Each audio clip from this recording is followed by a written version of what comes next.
There they are, the band. Rob.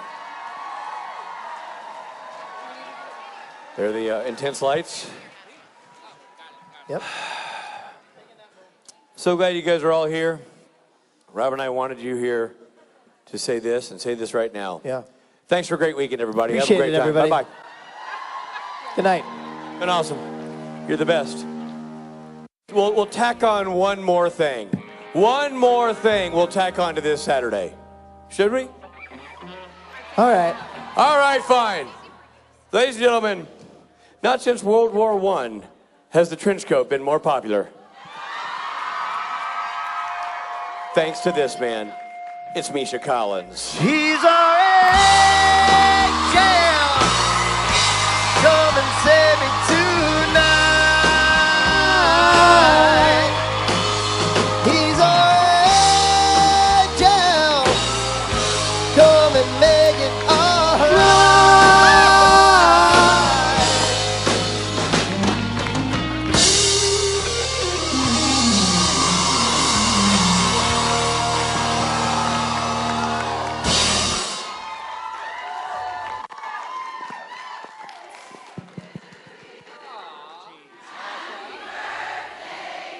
Her name is Kat.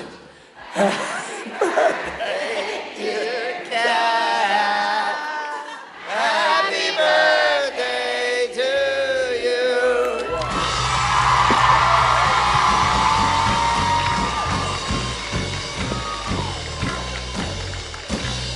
Just when we were starting to forget. Yeah, I had just started to get over the trauma of recently having had a birthday, and you had to go rub my nose in it. Thanks a lot. We feels like we just saw each other. We Just did a saw each other. convention last A weekend. couple of days ago. We did? We did a convention last weekend, and in Denver, and then there were really bad forest fires up in BC, causing lots of smoke in the Pacific Northwest. So I never went home. So I'm still wearing the same clothes that I was wearing last weekend. Where did you stay? And I might never change. Wow. It's feeling. I thought you were going to say, I might never go back. I might never go back. Where did you stay in the interim? All over the place, man. I've been all over the place. He's been everywhere. We've been man. sleeping in boxcars, in old railway depots, and it's been nice. That sounds great. Yeah. Oh, really, really fun. What about you guys? Did you go home? For 24 hours. Great. I landed, I went, boop, boop, and then You just have to touch the. Yeah, it's like some kind of relay where you just touch the door and run back to the airport. just enough time to remind my kids who I am. You're so OCD that you have to go home for 24 hours, exactly. and then you can go back exactly. out into the convention. So did you make it a week-long birthday celebration? Is that what you did? Was it just you all week? Basically. Yeah. Basically. Good. You told the other hobos it was your birthday down by the... Sing it to me again, guys. All right. We're getting off the stage so you can enjoy this man. Thank God. I thought Misha that was Collins. never going to end.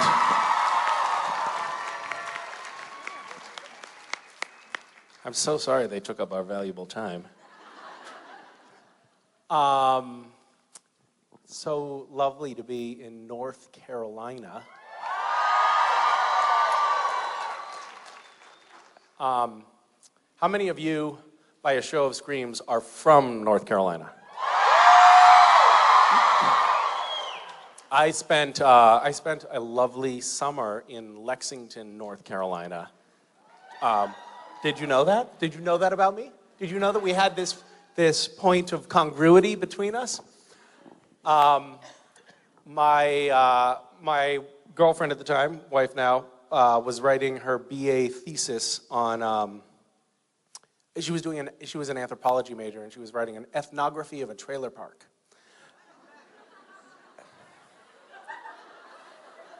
Really. So we moved into a trailer park in Lexington, North Carolina. And immediately took in a stray dog named, aptly by us, Fancy. Fancy was covered in fleas, and we couldn't get the fleas out. And our trailer was very inexpensive. And so the bathtub had fallen through the floor. And we didn't want the other residents of the trailer park to think that we were like these fancy college students. So I got a job at PPG Fiberglass Factory, which was awesome. It was as good as it sounds. How many of you work at the PPG Fiberglass plant? Good, so we can speak honestly about it. It was as bad as it sounds.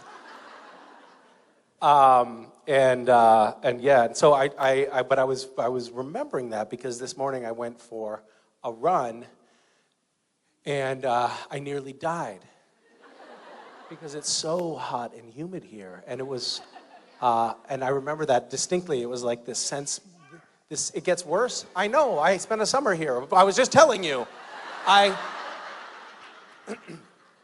But I love, in the green room right now, we have a pitcher of sweet tea and a pitcher of unsweet tea. And I love that choice every time. It's like, what do I want?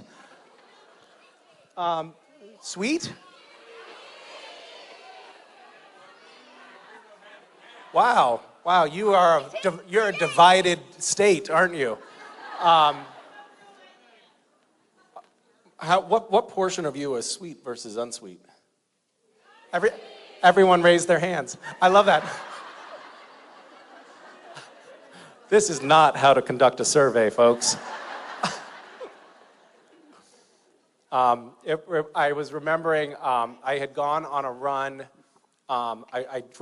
We had this really shitty 1980 Chevy Citation hatchback. And the Chevy Citation is an incredible car because it's a hatchback, but it's a V8. So it burned an enormous amount of fuel, and the engine was so big that when you turned the ignition off, it kept running. Like this car would just be like for a minute after you turned it off.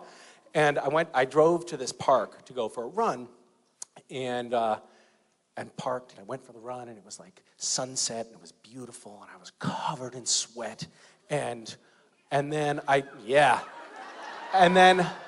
went to leave, and the park had closed, and they had put the gate up over the road, and I couldn't get out, but I gauged, I was like, I think there's enough space between that oak tree and the gate for me to squeeze the Citation around the gate. And there wasn't quite enough space. And so I squeezed it through, scraping both sides the whole way, and it condensed the car by about 2 inches and took off both mirrors and broke the side windows. But I was like, it's okay. It's fine. Everything's fine. So those are some of my fond memories. And then, oh my God, we have this, I'm sorry, I'm just ranting and I'll stop soon. And I know that you guys have important things you want to talk about. But I was remembering being doing our ethnography, and we were recording video. And I can't remember how we explained it, but we would go over to the neighbor's trailer and record video, and people would just like let us record their evening dinner, where they would get into fights with each other and throw things at each other, and then be like, Misha, get in the car, you're gonna drive me to go get some beer, because his license had been suspended for driving drunk.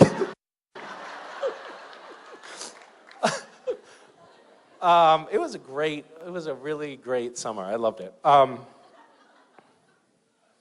I'm gonna be taking my kids back east to do like a little memory lane tour of all of the places that were important to me in my childhood. So I'm going to take them to like McCusker's Market and the Bridge of Flowers and Berkshire East, and maybe even up, Highway 8 and Route 2 and all of that. I think it should be nice. Try to see if we can find Shannon the horse. I think Shannon is probably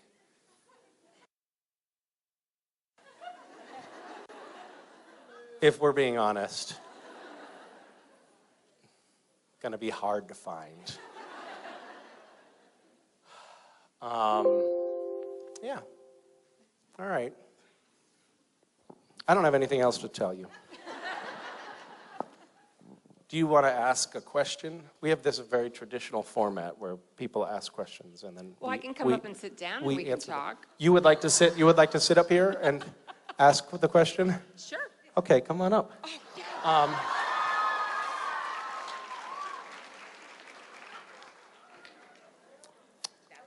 Oh, hi, how are you? Yeah, please have a seat. And please, everyone, there's no upskirt photos, please.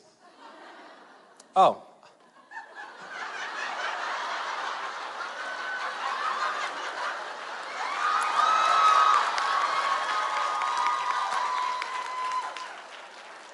You handled that quite deftly. Well done, well played. I really was thinking, I don't know how she's going to solve this problem. And crossing the legs never occurred to me. Foiled again. How are you? Oh, Happy birthday. thank you. Where are you from? From the Concord area, Concord, North Carolina. Great. How far is that from here? About 3 miles up the road. Are we in Concord right now? Yes. Okay, so that sort of made me look stupid. You have a barn? So we have a bar in our basement, so if you want to come over for a drink later, you know. A bar, not a barn. No bar, no animals, no. No horses named Shannon. No. No, but my husband is from West Virginia, so. Oh, so he may have had relations with a horse at some point.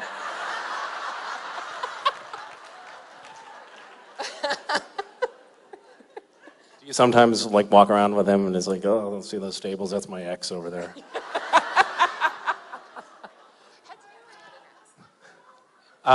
You have an ex? How'd you know that? I'm sorry. I know more about you than you think. Did you have a question? I did. I wanted to say, this is a big treat. You are my daughter's favorite character. And So you're 1 degree of separation from actually liking me. That's pretty awesome. close, yeah. She refers to you as her spirit animal. So I just wanted to share that. Oh, it's good that we brought this back to livestock again. That's true. I didn't think about that. I'm very impressed by the work that you do through your charity with the Random Acts. And I think you could raise a lot of money if you could swing it to make like a grand prize that whoever does fill in the blank, contributions, whatever, that they get to be like a guest appearance as a fan on the show. That's a good idea. So we could basically pimp out the acting roles on the show. Everything, if you just did that, this whole room, like everybody would want to be on the show. That's a great idea.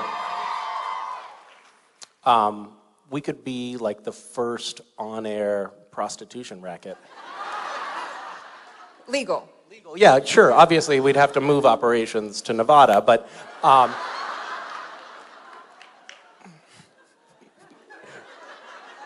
right. Well, that's a great idea. You know, we actually did that once. Well, my question sucks then. I didn't know that. No. Your question is great. It's derivative, but very good.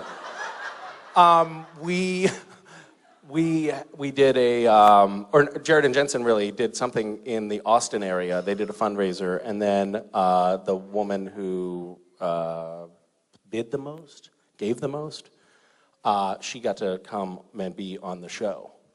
And she was really quite good. She was actually better than any of the other professional actors. And so we decided to stop doing that because it was making us look bad. Yeah. Awesome. Well, I think you could accomplish a lot doing that, and you have proven that you have a very global consciousness, and I think it would be an awesome thing to do. well, that is very kind of you to say. Thank you very much.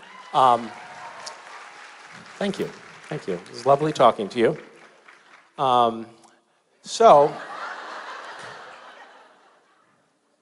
We have people, by the way, watching on the internet right now. Some of my favorite people are you guys are also some of my favorite people. Some of my favorite people are watching on the internet right now. Where's the camera?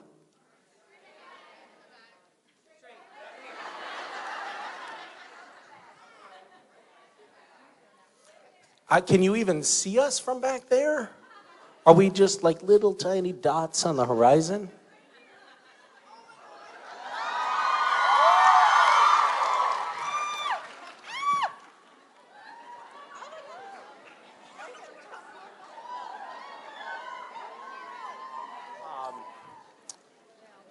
Seriously, how big are we on the... Well, now, obviously, I'm big because I'm standing right in front of the camera. This is going to be very frustrating because every time I try to turn around, I just see the back of my head. Hello, people on the internet. What? Oh, if I do it fast, I can find...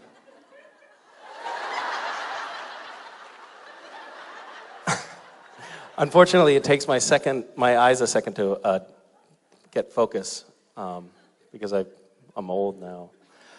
That didn't work. Lovely to see you, or to have you see me more accurately. Okay. Oh, and if you guys have any questions that you want to ask, we can answer them. It's not actually true.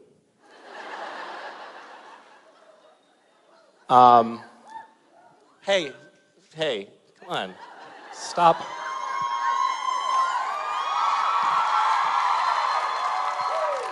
Wait, what the fuck? Why did you get off the stage? I didn't tell you you could get off the stage.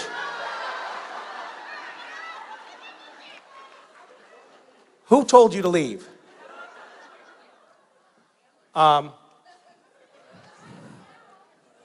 It's ridiculous. Okay, now you can leave. Thank you.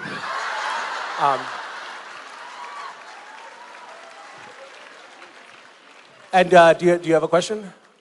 Hi, Misha. Hi, how are you? I'm well. How are you? I'm pretty well as well. Thank you for asking. Awesome. All right, the question I have, and I apologize if you've had it before, is have you ever received a script that you've read and thought my character would never say that or do that and felt the need to argue the point? And felt compelled to argue the point? Yes. Yes, of course I have. Would you expand on that, please?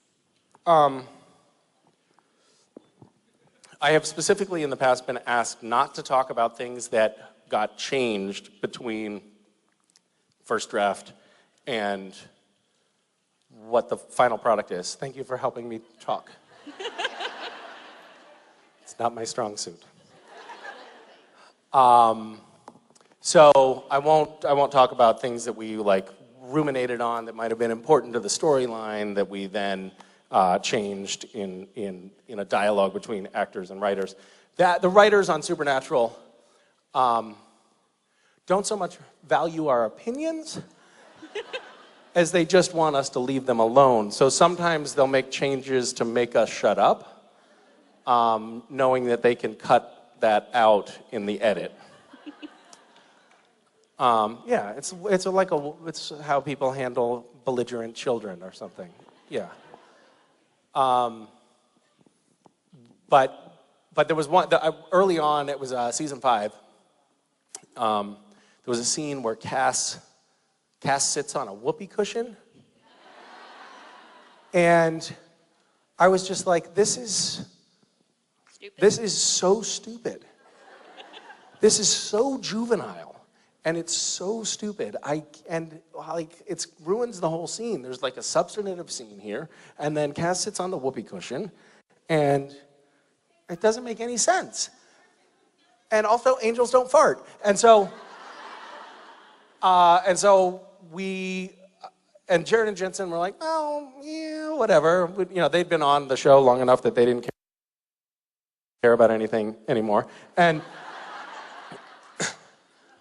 But anyway, we called Eric, who's down in LA, and he was the show creator and showrunner at the time, and pled the case. Like, come on, this is ridiculous. And I fought for like 15 minutes, and the whole crew was like, "Oh my God, I can't believe they added this guy to the show."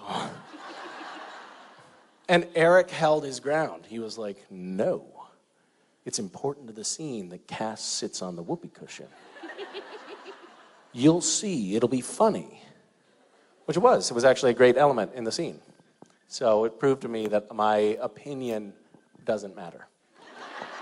Thank you very much. Thank you. Hi. Hi, I'm Shaya. Hi, Shaya. How are you? So my question is, now that Jensen's kind of off doing his Michael thing, how has the dynamic between you and Jared changed on set, and how much more does he screw with you now that Jensen's not there to also screw with you, but kind of protect you from him? I wouldn't characterize Jensen as a protector in any way. Things are actually at their worst when they're both there. They feed off of one another's malice. So do you think you're safer now that it's really mostly Safe just is Jared? not a word that I would apply to the workplace environment. Yeah. I mean, I've told this story before. When was the last time I told it? Anybody remember about the episode My Bloody Valentine? Has it been like a couple of weeks at least? Okay. What? Tell it again? Thank you. Now I'm feeling safe. So we had this scene, I think this was also maybe season 4 or 5, or kind of early on. And the way it works is the director is in another room. So the director is looking at the monitors and can't see what's going on. They can only see what the camera sees, which is sometimes not the full picture. And there was this scene where we were in a morgue, and I cross the room and I come up to this stainless steel gurney, and Jared is standing here and Jensen is standing there facing me, and I deliver my dialogue as I'm walking across the room. I say blah blah blah blah blah, and then I get up to the gurney and I stand there, and in the first take that we did, Jared had a broom in his hand and he just tickled my balls under the table a little bit.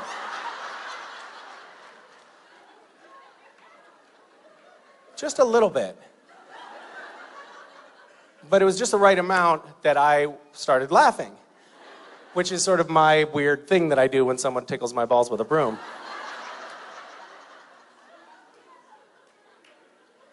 And the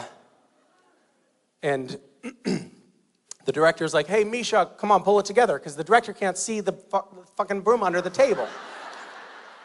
And so we did another take, and I come over and get up there, and Jared is also flexible and has long legs, and so he just put his foot in my crotch, and again I laughed, and again I got reprimanded by the director, and so we go in for the third take, and Jensen says, Misha, just stand over closer to me, and don't look at Jared, just deliver the line to me. And I was like, thank you. Thank you. And so I go up, and I don't want to laugh, right? I want to not get yelled at by the director again. And I get up there, and I deliver my line straight into Jensen's eyes, and he goes,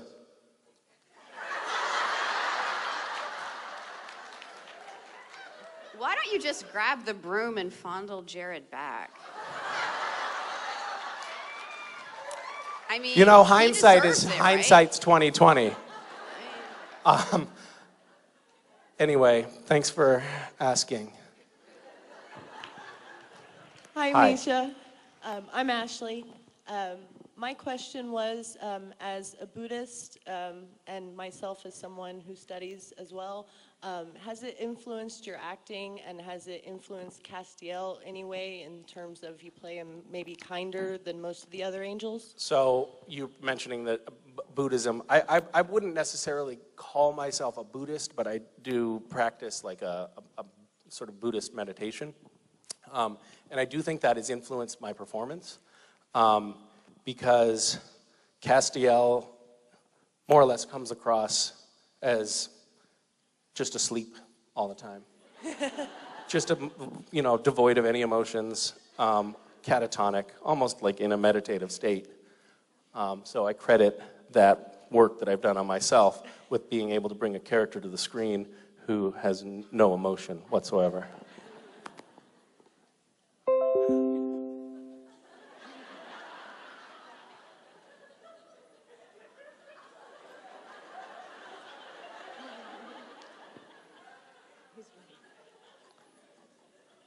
There's something in your body language that's telling me that you were expecting more. But you're not going to get it.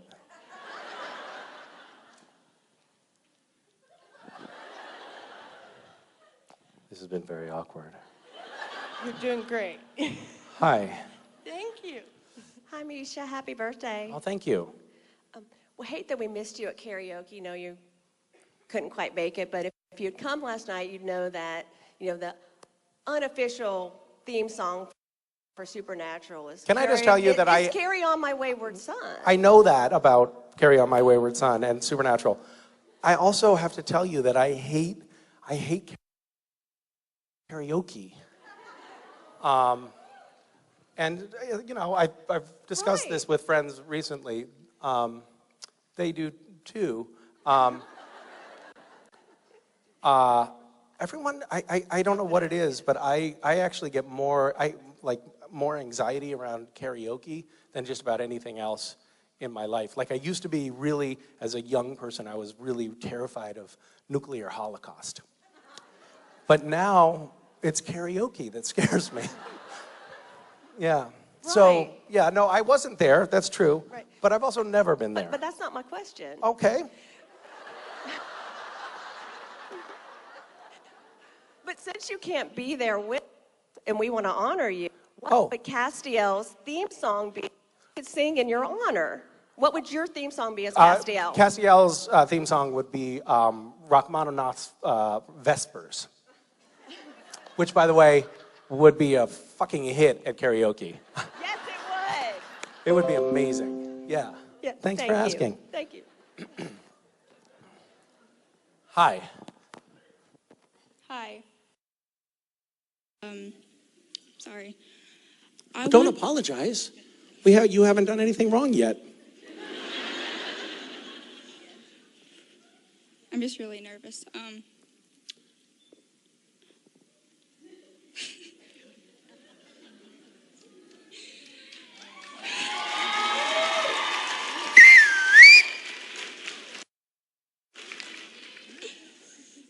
I really want to know how you deal with like all these emotional fangirls and everything. Oh my God, so good to like just pour my heart out right now. They're the worst.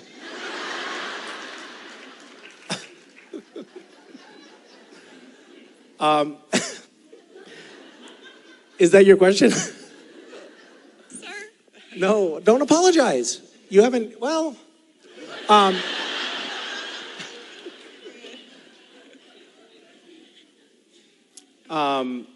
I'm really bad at it, to be honest with you. I've had conversations with psychologists about this very question, like, how can I be at once supportive and a good person, and on the other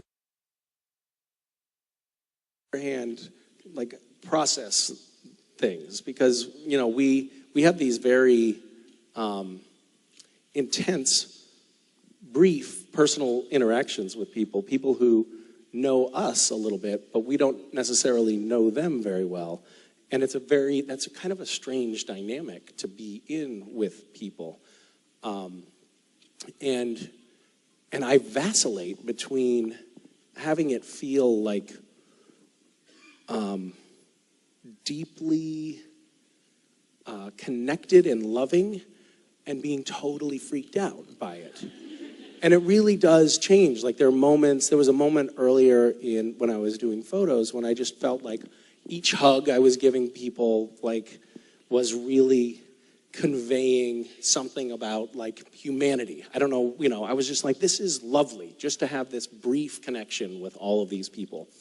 And then sometimes, you know, there are a lot of people in here, over 20 people in this room.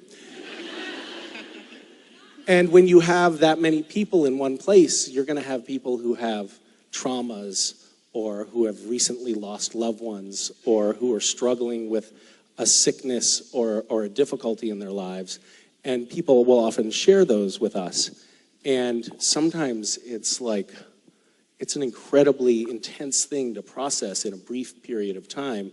And sometimes I feel incredibly ill-equipped to do it. And I become tongue-tied like I am right now, and I don't quite know what to say. And I don't ever want to like put up a barrier and say like, don't talk about that stuff with me. But I also don't necessarily know what the best way to respond is in this brief moment. Like we have these little transactional moments, and sometimes they're intensely emotionally charged. And it's not something that they train you for in acting class. Nor does anyone train you for it. It's just something that you sort of find yourself in this strange situation where, people are, intensely trying to connect with you. Sometimes, trying to take a photo of you while you're peeing in the bathroom. And by the way, to the man who tried to take a photo in the bathroom earlier today, I wasn't talking about you. You were being very respectful.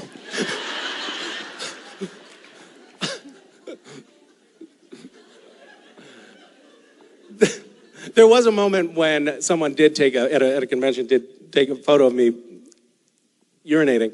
And I was so shell-shocked, like the flash went off and it made the sound. And I think he was hoping that both of those things wouldn't happen, but it definitely, it was like, and I was like, ah!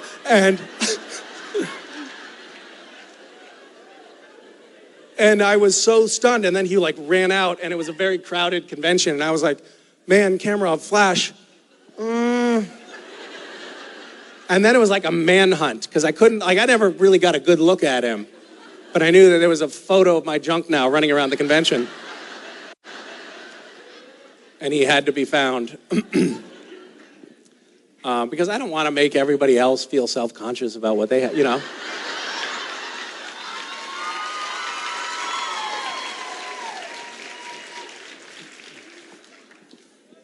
But I digress.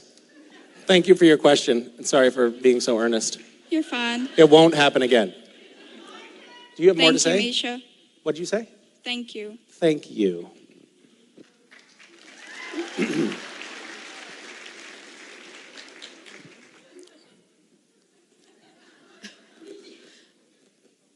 Hold on, I have to Google myself briefly.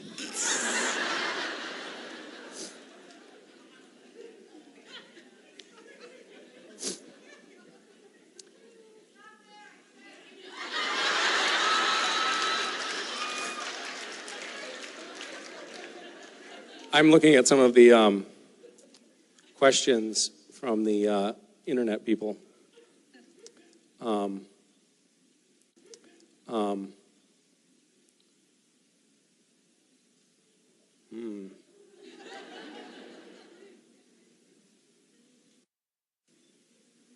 Do I ever babysit any of my cast members' kids? I will tell you this. No. No. But I would, but they wouldn't let me. We were in Rome many years ago for a convention, and I think West was 2. We went out to a big, fancy dinner, the whole cast, and Jared and Jensen did not yet have children, and we had been very careful about introducing West to junk food.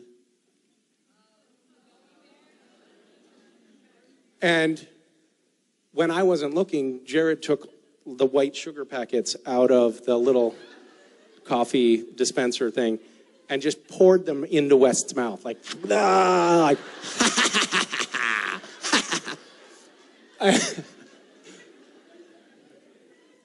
and then I subsequently brought West to a convention a few years later, and a fan brought Jared. Jared is a fan of gummy bears, which is obviously a health food, and they brought this giant gummy bear that was about this big and not made of the same material that normal gummy bears are made of. This was pure toxins.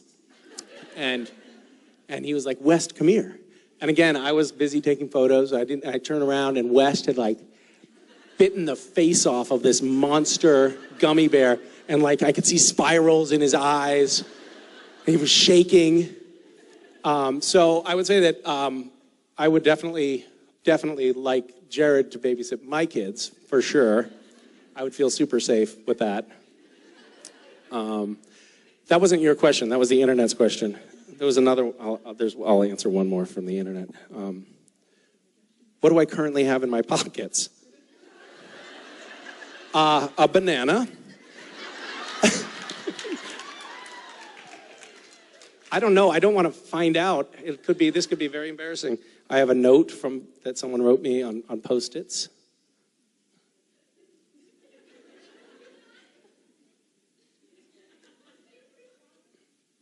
I have 10 hits of ecstasy.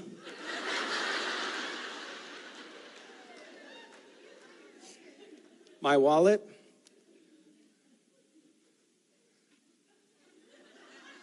Whew, that's it. Glad it was nothing embarrassing. Okay, back to regular programming. Whose turn is it? Is it yours? Hi. Hi, Misha. Happy birthday. Thank you. I have a question. It's for my friend. She saw you, Jennifer saw you in Denver, and she wanted me to ask this question for you. Okay. She wants to know, what book have you read that you would like to see turned into a movie? And if you would like to star in it, what role would you like? What book have I read that I would like to see turned into a movie? Mm-hmm. And what was and then who would I like to play? And then if you would like to star in the movie, what role would you like? That is a great question. I don't know. Green Eggs and Ham and the Goat?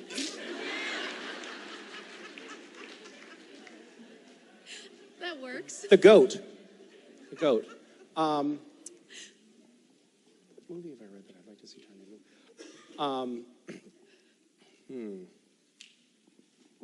I don't know. I'll have to think about that. Do you have any ideas for me? I know a lot of books. It just depends. The Night Circus is a good book.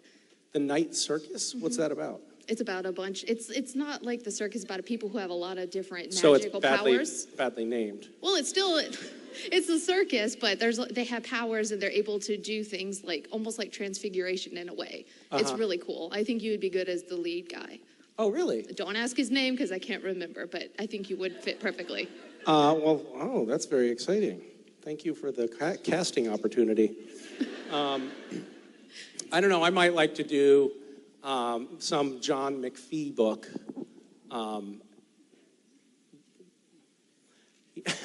He wrote a book on geology that was very good.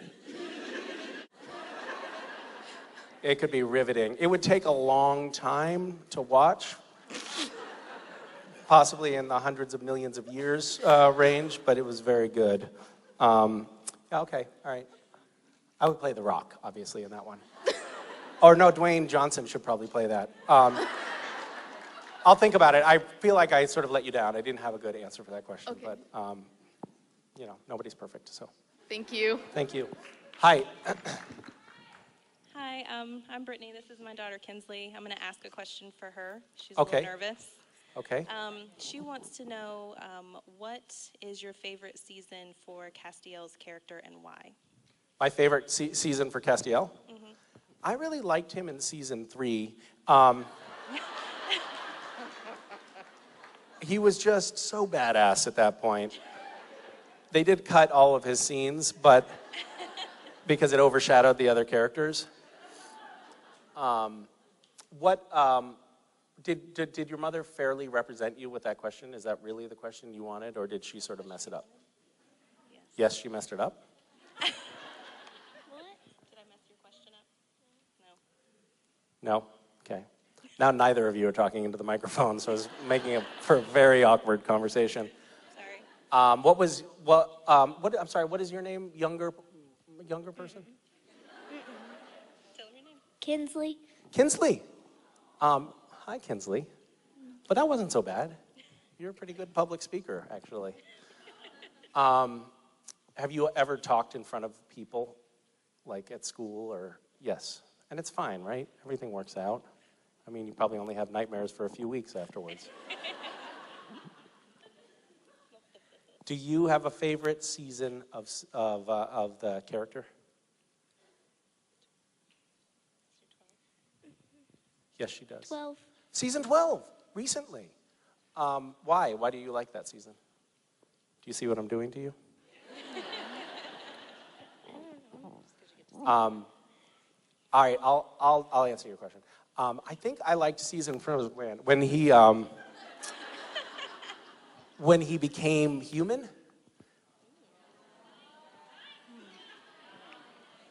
Nine?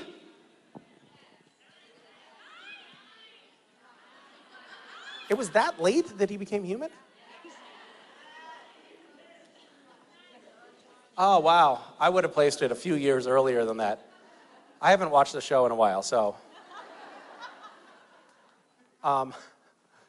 It's, you know, when I first started doing the panels like this and getting up, and I don't know why they call it a panel because it's just one person, but I was like, oh my God, I'm so nervous. They're going to ask me questions about the show, and I've never watched it. But now I feel okay with my role in this dynamic, which is to have no idea what's going on at any time. But it's season 9, huh? Yeah, I liked season 9. Oh, she's gone. What happened? Bye. Nice talking to you. Oh, you're actually leaving. Like you're done. Oh no, you're just going to your seat over there. Sorry for putting you on the spot. Yes, hi. Hi, Misha.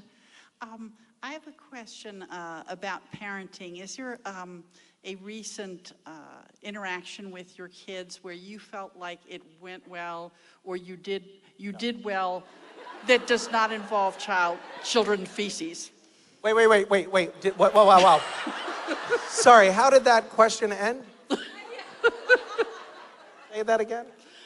I wanted to know if there was a recent experience with your kids that you feel like went well, or that you did well in that interaction as a parent that did not involve children feces. Okay, so you want a non-scatological story here. Right. Okay. I don't have very many of those.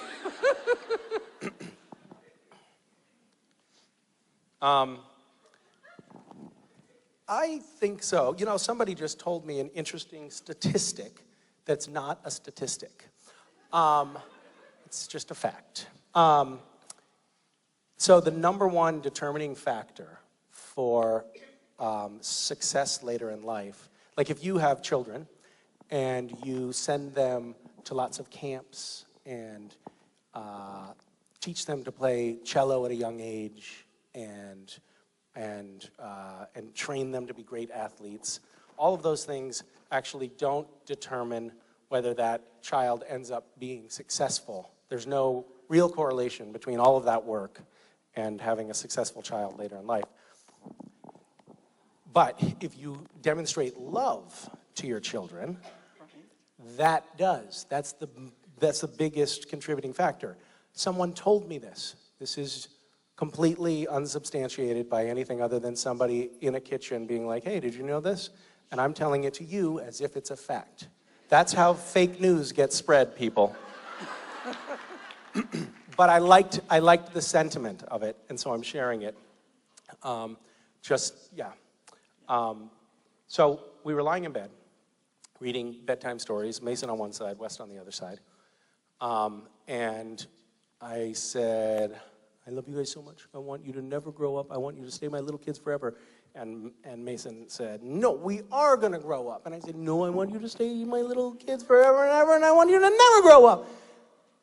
And Mason said, no, we are going to grow up. And I said, no, you are not going to grow up. I want you to stay my little kids forever and ever. And Mason said, no, we are going to grow up, and we're going to get old, and we're going to die.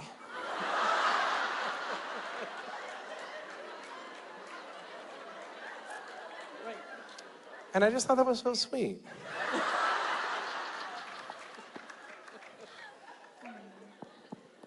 Okay. We were lying in bed another time, and I said, I love you to the moon and back. And Mason said, I love you to the stars and back. And Wes said, I love you to infinity and back. And Mason said, what is infinity? And Wes said, infinity is just something that goes on and on forever. And then Mason said, so is this infinity? And Wes said, actually, yes. This very moment is infinity. Isn't that cool? Wow, that's very cool. Thank you. Thank you. That was not a demonstration of good parenting, but it was a way to show how spiritually advanced my children are. Hi again. Hi. First, I wanted to thank you for all of your inspiration through Random Acts. and tell you that you inspired me to take in a family that was homeless. Oh my goodness. Well, thank you for doing my that question, for a family. well, That's I haven't- incredibly kind they of you. bought you a gift. I can give it to you later. But my question is, would you ever consider running for president since I see all of your tweets?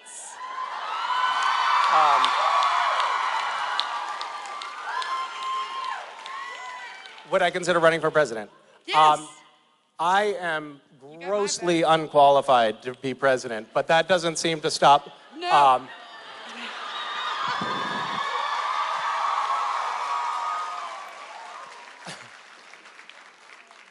It's been a very inspiring couple of years for people because everybody in America is like, shit, I could be president. I could do this. Better than our current president. So yeah, thank you. Thank you for the idea. A political science degree. You're probably quite well qualified, really? judging by your tweets. Judging by my tweets. Also, a good way to gauge your elected officials. Yes, we are definitely witnessing the fall of an empire. Thank you for your kind words. Thank you. Hi. Hi. So my question is, what is your spirit animal? And the reason I ask is because my 6-year-old daughter thinks she's a cat, and so she likes Thinks to that act- she is a cat? Yes, and when I when I fuss at her, she hisses. Were you at going to me. say when I punch her? Yes. Okay. So I'm no parenting expert. But do you aim for the head, or like what's your strategy? Whatever I can get to first. Yeah, that's good. But, Good mom. She will hiss at me. She will? Yes. So in other words, you have so traumatized your child that she now reverts into an animal state and is nonverbal. Right, pretty much. You're doing something right. Thank you. I can pass you on some pointers. This is very uncomfortable for me. So just sidebar, try not to punch your kids. And spirit animal, I mean, probably unicorn, I would say. She thinks she's a cat, huh? Yes, she really That's does. pretty She wears, cute. she's in 1st grade, and she wears cat ears, headbands to school every single day. Like, Oh, really? She will not go to school without, and she has several pairs. And she is a girl, so she has to match. Are they like furry ears? Some are furry. That probably some helps are protect her glittery. from the fist when it comes in. Yeah, A it's little- good padding. Yeah, Yeah. that's why she wears the tails sometimes too. Yeah, that's smart. Okay. I'm going to tell one more, since you are prying, I'm going to tell one more story about my daughter. Mason does not think she's a cat, nor do I beat her very often. But she does have an imaginary friend named Bobby. And Mason is very sweet. Bobby, by the way, is a girl, which is fine. And Bobby, Mason came and reported to me, Dad, Bobby said a bad word. And I said, what? Yes, Bobby said a bad word. What?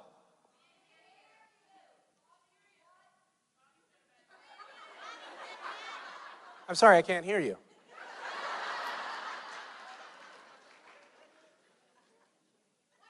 Talk into the microphone, I can't hear you.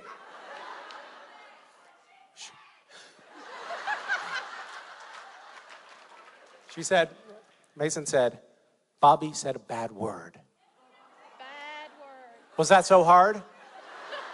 Open your fucking ears. I'm just kidding.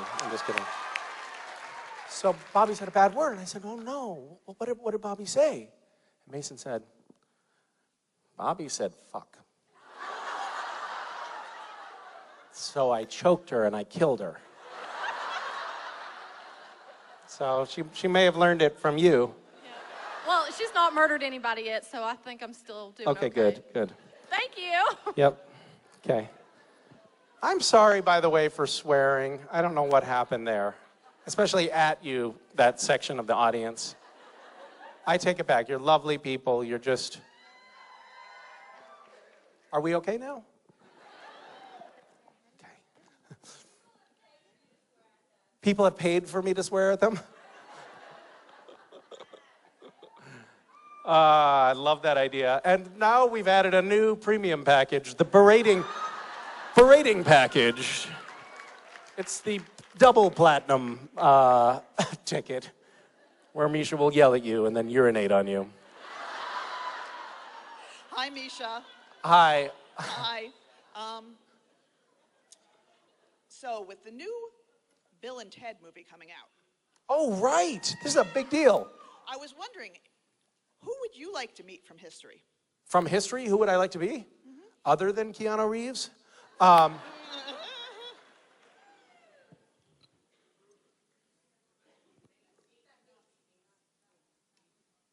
What?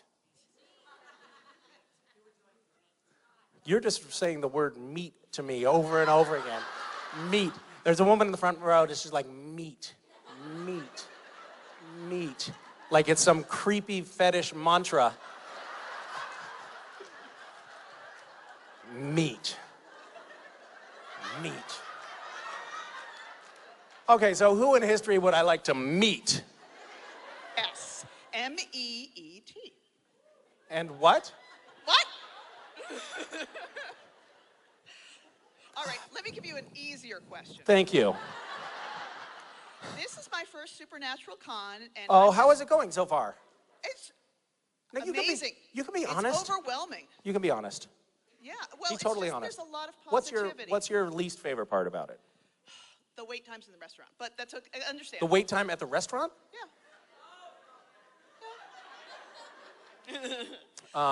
That's So, not my what fault. I wanted to know.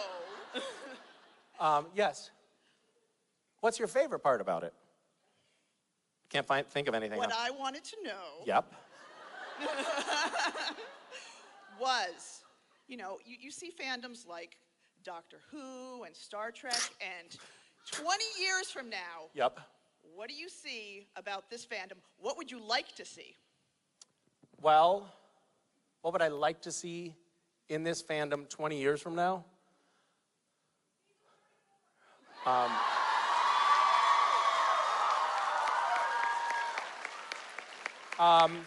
Well, thanks to Rachel, we do have wheelchair access, which is, I think, going to be coming in handy for more and more of the cast as time goes by. I would like to see... We now have known each other for a long time. Most of the people that you see up on stage here over the course of the weekend have been friends and coworkers for a decade, some of us a little more than that. And we've gotten to watch one another go through major life changes, having families, having separations, having maturing. Like Jared was he was a child, and now he's an adolescent.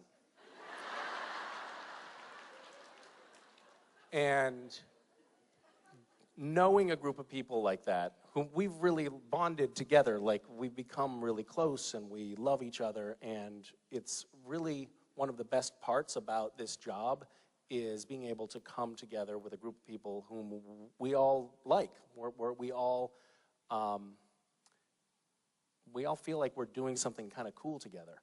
And I would hope that we're all still together, and that the gang 20 years from now is still cohesive and if not vibrant, alive. We've had some like really scary moments. We've had strokes and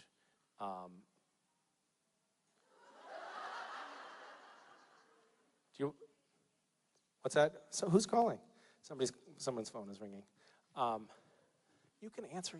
It's fine. Just answer it. It's fine. It's fine. We'll wait. We'll wait. Have your call.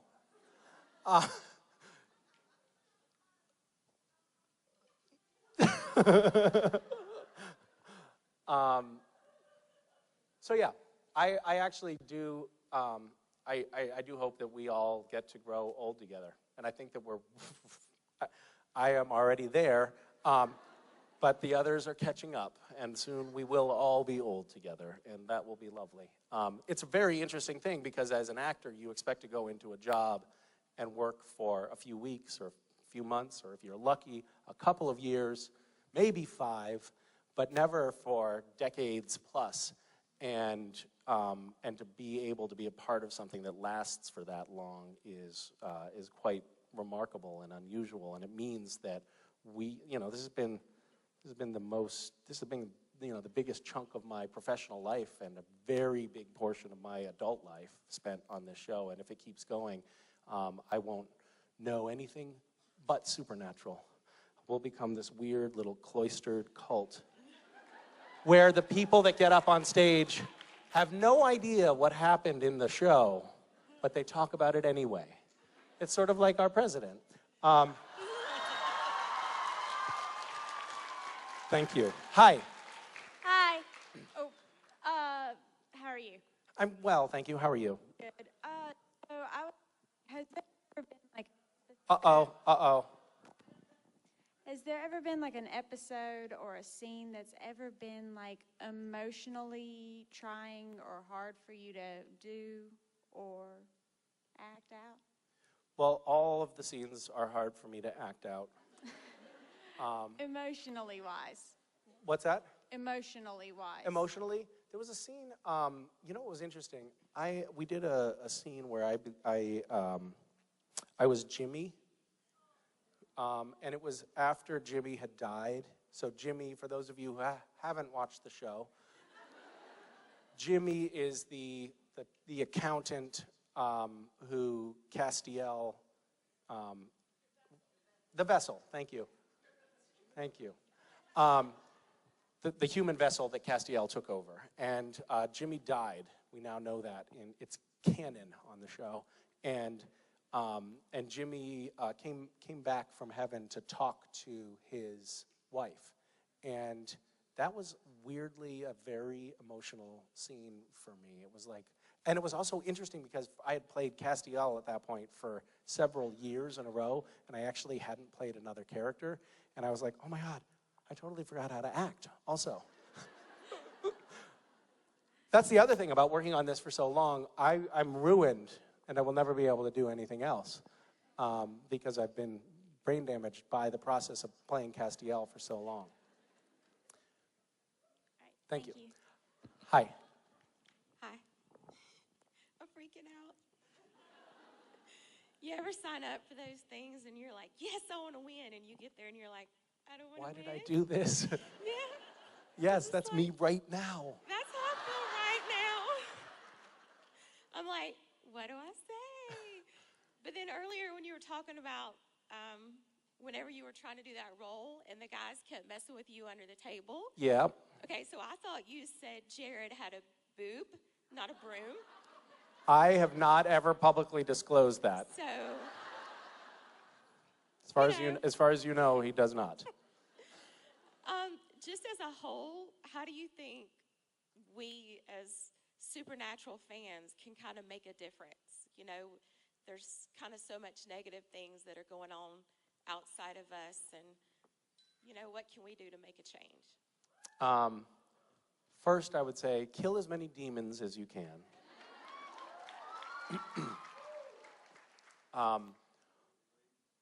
Well, I mean, I could go on and on about this. I mean, I think that this fandom has become so vibrant and such a powerful cult for a lot of different reasons. One, the show has been on for so long that people have literally watched this show since they were children and have grown up with the characters, and they've watched us grow old. But also this fandom has taken to kind of taking care of one another. So I definitely think that this is an unusual brew here, where people are, like, they seem to, within this community, go out of their way to be kind to one another and to protect one another. And that's something that people want to, they feel safe in, unlike me on set.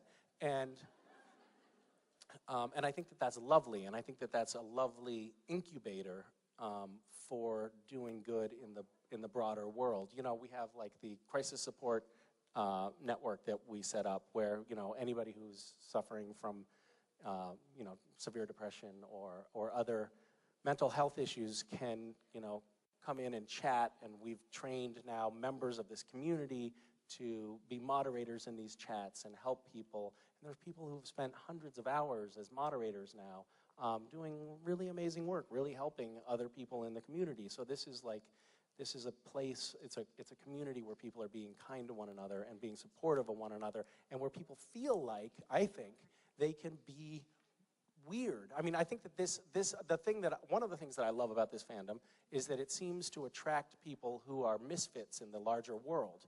Like, you guys are basically weirdos. And yet you coalesce around this strange show, and you all feel like you belong in this community. And that's really remarkable. And it feels like, this is a good community for me, because I consider myself a weirdo as well. But I've noticed, and we've done a lot of projects with Random Acts, like, building an orphanage or a high school in Nicaragua, like things that this fandom comes together to do for the outside world that are really quite remarkable and kind of powerful.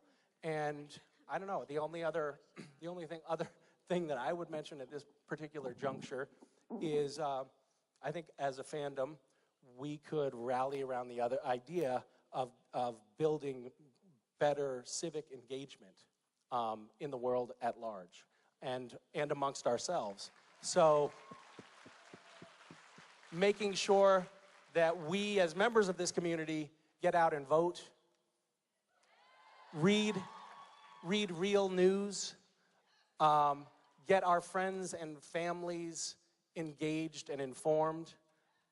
At this juncture, I think that that's important, because I think people need to be paying attention to what's going on in the world in order to affect any positive change in the world.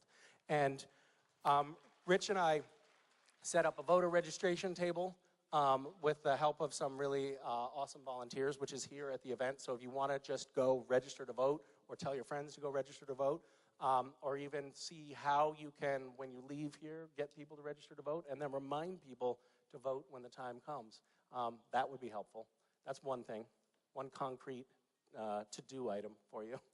Thanks for asking. Hey, let me ask a follow-up question on that. So I saw for your birthday, I saw because I'm in the video, that you posted a video about people for your birthday. You wanted 44,000 people to promise to vote, to click on the button saying, I pledge to vote come election time. Where's the count? How are you doing on that? We're a little bit above 30,000 at this point, I think. So we're not there, and I'm super disappointed. Right, so people have failed you. Okay. Yeah. But if anybody wants to go pledge to vote, just click the button. Pledging is a weird thing, because we, generally speaking, we like to keep our promises. And when someone makes a pledge, believe it or not, they tend to actually do the thing that they promised to do. So pledge to vote. That's a good start. Go register to vote here. Give Misha what he wants for his birthday. Pledge to vote. Yeah. Get Thank you, guys. engaged. Love you. Ladies and gentlemen. Bye. Misha Collins. He's our angel. Come and save me tonight. He's our angel. Come and make it all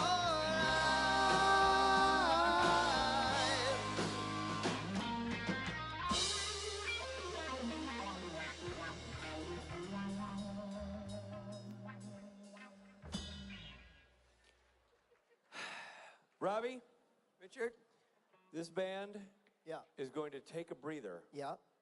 And then in scant few hours at 9 o'clock, 9:30, whenever it is, they're going to move to this center stage. You guys are going to throw a party and a rock show called Saturday Night Special. I'm not asking, I'm telling you, that's what's going to happen tonight. This band, this stage, this moment, don't miss it. In the meantime, get your autographs, get your photographs, get your autographs, get your photographs here.